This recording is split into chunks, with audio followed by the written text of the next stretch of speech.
religious dress cannot simply be reduced to a surface of signs.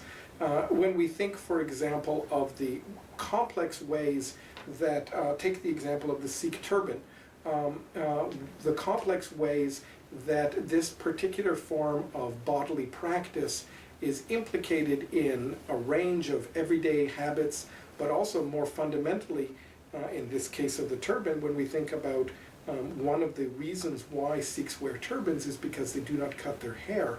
And so the ways in which the wearing of the turban is connected to a whole other realm of bodily practices that leads to questions saying, like, how can we remove the sign would also somehow leave this curiously practical problem of what will be done about the hair.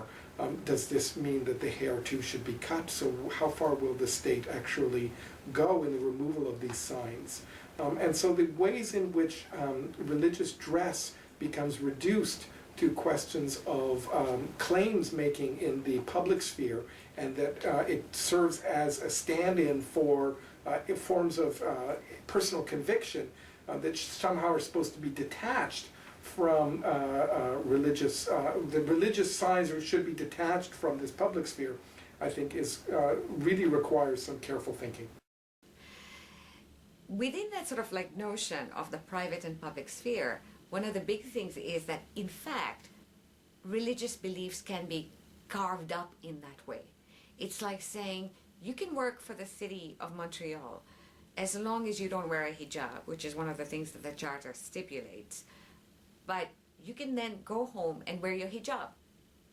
But if you're at work, you can't. Now that presupposes that anybody wearing a hijab or a turban or a kippah or anything else that sort of signifies their religious affiliation is somehow incapable of making of differentiating between when is a time for practice and when is it a time of carrying that in an internalized way within.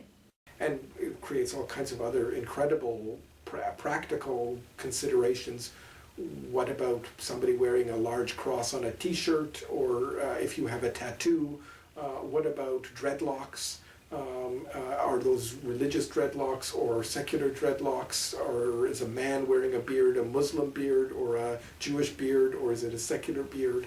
And one can go on and on with this remarkable task of parsing the distinction between religious and non-religious signs. And so again, it reminds us of the ways in which these embodied practices are ultimately irreducible to the surface of signs that the Quebec government wishes to advocate the removal of.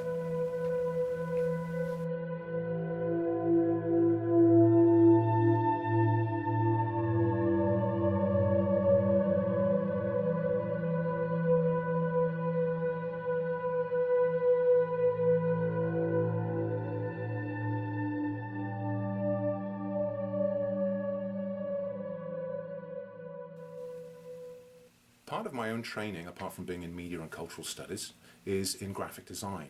And I was particularly interested in the way that the Charter of Quebec Values was presented, in one instance on the website, as a chart, as a graphic.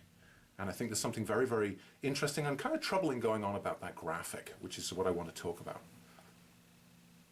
Now, the first thing that strikes me in terms of the way that this graphic is presented is it's in the style of what we might call an infographic or information graphic. It's the kind of style that we would encounter in very neutral situations.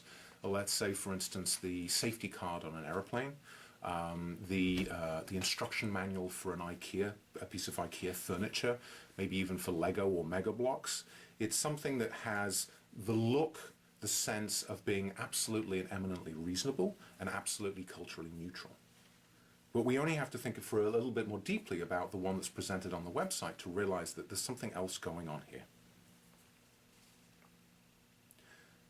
So when we look at the graphic, there's a few things that we can take away from that I think are kind of problematic. So the first one is that it is in the style of, it speaks the language of information graphics, which is supposed to be a very neutral kind of way of presenting objective information. And this is not the case with this particular graphic.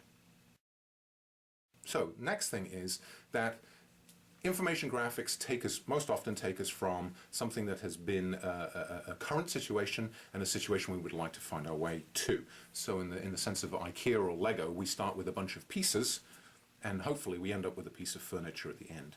If we think about a safety card in an aeroplane, for instance, heaven forbid, it starts with, here we are sitting happily on an aeroplane and something terrible happens and we all find our way through the emergency exit and then we all survive whatever catastrophe has befallen the aeroplane based on this sequence. So it's a time-based sequence of events.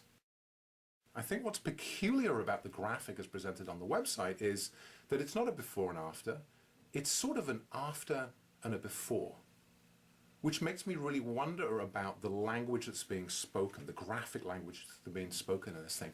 Why would it be that we would start with one panel that shows us how things may be in the future, what the desirable outcome is, with these much smaller markers of religious affiliation, religious belief.